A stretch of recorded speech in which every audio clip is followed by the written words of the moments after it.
Welcome in, everybody. We are going to go through this pretty. Ooh, where's the background? All right, it's fine. We're going to go through this pretty quickly. First thoughts.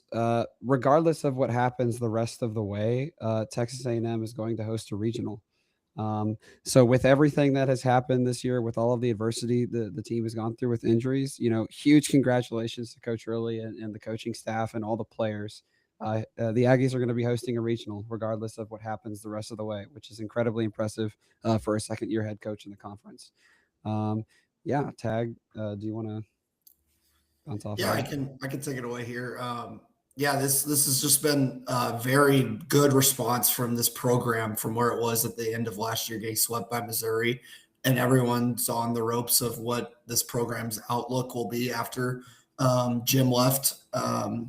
But the response from this team and the leaders of this program, and as in guys like Gavin and Caden and guys that have been here, has just been very crucial to the success of this year's team.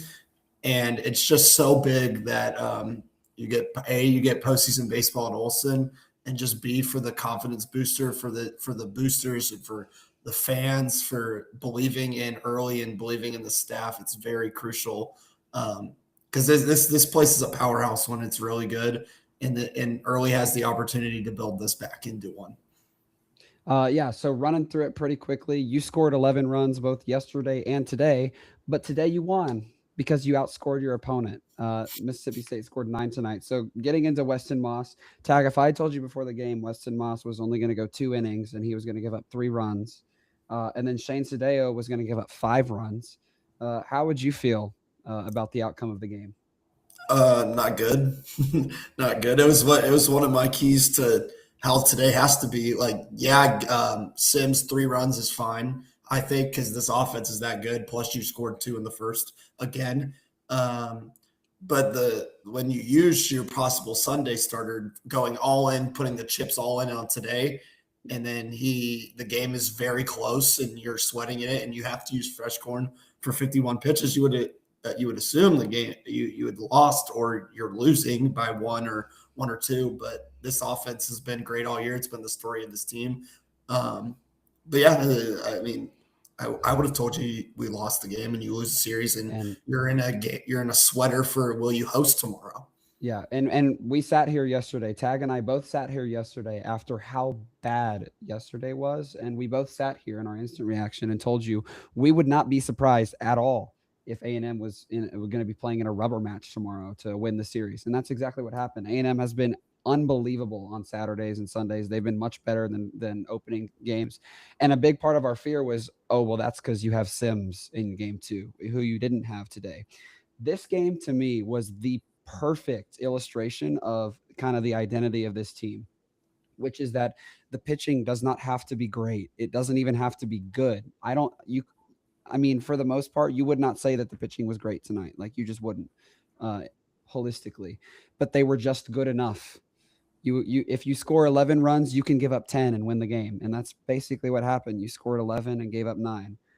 Going through the pitchers tonight, Weston Moss went 2 innings, gave up 4 hits, 3 earned runs, walked 2 guys and struck out 4. Shane Sadeo earned his first win in conference play. So shout out to Shane. It's been a rough year after the injury, but it's good to see him get a win in conference play. He went 4 innings, gave up 6 hits, 5 earned runs, walked 1, and struck out 3.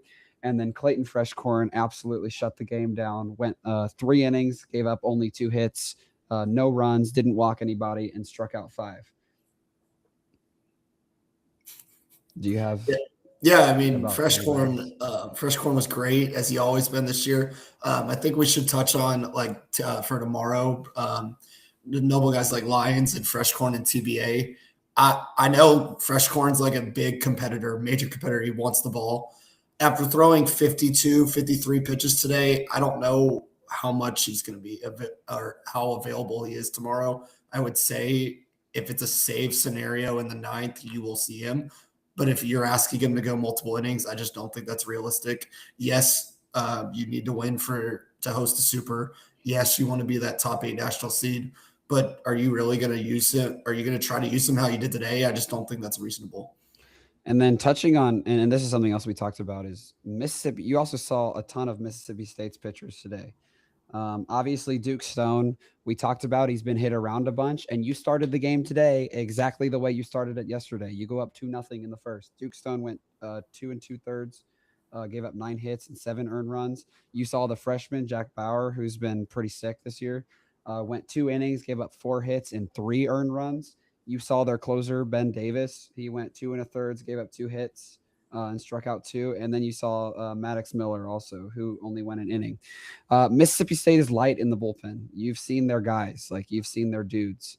So their starter tomorrow is also a guy that gets hit around a bunch. And so even though you don't feel good at all really about, I mean, you can't feel great about A&M's pitching situation tomorrow. That's kind of going to be the story. You're going to have an opportunity to score a lot of runs tomorrow. Tomorrow's game is going to feel a lot like this one.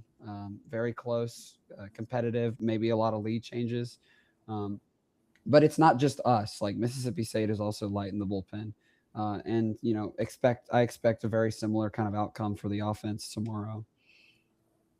Yeah, if you like offense, tomorrow's the game for you. We highlighted Duke's, like you just said, we highlighted Duke Stone gets hit around. You hit it, you hit him. You've seen the closer now twice. Who knows if he's available tomorrow? And you made Jake Bauer likely to where he's unavailable tomorrow. So they are relying on very limited guys as well, or guys that haven't pitched a lot like you are tomorrow. And so it makes for a very intriguing matchup that both are very favorable in for offensively. And it's really going to come down to who plays the best defense behind their pitcher, and who can throw the most strikes. If you can limit free passes like today, like today we didn't really walk anybody. It was just the solo shots, the gap shots, when people are on base, both teams capitalized today. Yep. Going through the offense today, A&M batted 400 as a team today, which is pretty great. That's going to win you a lot of baseball games if you have decent enough pitching. Gavin Grohovac was 2 for 4. Caden Sorrell was 3 for 5. He was a single short of the cycle. Hit a home run, then a triple, then a double, and just needed a single and didn't get there. But obviously, that's still a ridiculous performance in a conference game. Chris Akopian was 2 for 5. Jake Dewar struggled 0 for 4. Bear Harrison was 1 for 4. Royo kind of awakened. He had a kind of a rough game yesterday. Did he go 0 for yesterday? I think he may have got a hit yesterday, but however, it would be 1 for 5, 1 for Yeah, 4. 3 for 5 today. Jorian Wilson was 2 for 5. Blake Benderup was 2 for 4. He was a big part of today. He had a 3-run home run to give A&M the lead back, which again, like this game, kind of felt like yesterday a little bit towards the beginning. A&M goes up early. Mississippi State gets a runner on. They get 2 runners on. They bunt. You've Weston slips, I think, and then it just starts to feel like yesterday. You're like, oh no, the defense is falling apart. Here they come, and you held them to 3, and that was huge. That was the difference today. The most Mississippi State scored in an inning today was 3, and it was in the second. They scored 0 in the first, 3 in the second, 2 in the third, 2 in the fourth, none in the fifth, 2 in the sixth, and then they didn't score in the seventh, eighth, or ninth. And so that was the difference. They just didn't have a big inning. So Ryan, it's going to be Ryan McPherson or the other because he rolled his ankle in Game 3 against Auburn over the weekend. Bryce Chance, I think, is the bullpen guy that they've been starting on Sunday in his place. Right? Is that Charlie right? Foster. Charlie Foster's Charlie the same. Foster. Sorry. Yes, But yes, like yes. we haven't Sorry. seen O'Connor's interview. He Yeah, could have yeah, already yeah. announced it, but for our knowledge, we would assume it's if he's able to go, it will be Ryan McPherson, which is the better of the two arms. But once again, like it's a smaller sample size, and yeah, everyone's like we said, it's going to be a battle of the bullpen, and everyone's available except Fresh Corn. Like that's expected Yeah. when he goes 53 pitches. Early, I guess, in his post game said you're going to have every pitcher available except fresh corn. So it's going to be this game tomorrow is going to feel a lot like today. Like I said, it's going to be, I don't doubt at all. There's no reason to believe that the offense is not going to score a lot of runs. It's going to be, can you hold Mississippi State from having that big inning? Like, can you just do enough? If you score 15 and they score 14, you win the game and you win the series. Uh, One of the biggest games of the season tomorrow. You're playing for a national seed, probably. Um, yeah, that's kind of all I have. Um, I think we kind of talked about it yesterday. Yep, what we talked about yesterday is pretty much exactly what happened today and what needed to happen today. Mhm. Yeah, you need to get one regardless. A&M's hosting, but some for tomorrow's sake, like you do have like you have starters that you could roll out there. Well, not length starters, but Yeah, you have arms that you could use as a starter role. As in, I believe if I had to guess, if I had to put money on it, Ethan Darden or Gavin Lyons will be your starter tomorrow. yep, Um, and then you roll out the mixture of guys you kind of did in Game 1. Yeah, it got out of hand for one inning, but other than that, they were very reasonable for what you would expect from them. Like they scored 5 runs except from that 13 spot. So if you eliminate some of those runs if the plays are made, like the Royo play, like the bear, like the bunt. If those yep, plays are made, you're looking at maybe a 3 spot and instead of a 13 spot. So if you're asking that, that's 8 runs and you scored 11. So like this whole series, yes, we talked about it just in the car. 11 runs feels like the benchmark for this team in this series because both teams are very talented and the bats have woken up for both teams. It's not Mississippi State. Yeah, they're good. Their top half's very good with Ace Reese and Garrick Frey and Noah. I'm blanking on his last name, but Noah. All these guys are very good yeah. and they're hot this weekend. They're swinging it well, and I feel like the 11 run mark is the benchmark. First to double digits tomorrow. It's going to be very intriguing. Yeah, Mississippi State is 3-5, 3-6, something in game threes. Mississippi State is not good in game threes. They give up a lot of runs. That's just kind of been their story this year. They took game 1 against Auburn pretty convincingly and dropped the next 2. And you're like, what happened? That's just been Mississippi State this year. So for tomorrow, I guess before we get out of here, what are a couple, like a key or two for A&M winning tomorrow? Get to the bullpen quick. Like you got to, if like how A&M approached it today, you saw a lot of pitches. You made Duke Stone throw over I don't know I how think he was in the 50s in the second Yeah, inning. he had got to 63 pitches before recording the sixth out of the game for him. So if you take that into perspective and do that again today or tomorrow, where they're already limited just like you are, and you get a head start onto their bullpen, that is crucial because you've already seen these guys that they Yep. would bring out there, and if you haven't seen them, they're guys that aren't as good as the guys that you've seen. So therefore, I feel like A&M's offense is better than Mississippi State's, and therefore I believe that they will continue to hit the ball like they have done. And yeah, the slug numbers might have not been there. We had 2 home runs today, and you won the game. So therefore, like this team's been very good. I think if you could keep Blake Bender up the way he's kind of been steady the last 2 days. If he continues to play like that, he is a huge X factor. Yeah, we know Ben Royo's an X factor. He was excellent today at the Mhm. plate, and Blake Benderup was excellent today. Your stars are going to show out. It's who's coming along for the ride, as we like to say. And then there's Yeah. one thing I'd like to leave off here. After today, A&M is 14-4 in games 2 and 3 in the series. So you should feel very confident going into Olson tomorrow that this team is very capable and to be in the game and have a very good chance to win. And also shout out the defense made a ton of plays tonight that I thought they had 2 errors, but man, they made a lot of plays tonight that were really crucial. Yeah, for me, I think looking at the game today, Mississippi State hit more home runs than you, but nobody was on base when they hit them. And that's the difference. That can be the spiral. Is if if you give up a leadoff hit and then a walk, bunt, somebody gets on, then they hit the home run, it kills you. But if you're able to get the leadoff out and Ace Reese sends one over the wall, it's just a solo shot. You're fine. If Mississippi State hits 10 home runs tomorrow, but they're all solo shots, they only score 10 runs and you still have a chance to win. If they hit 10 home runs tomorrow with 3 guys on base each time, then you're not going to win the game.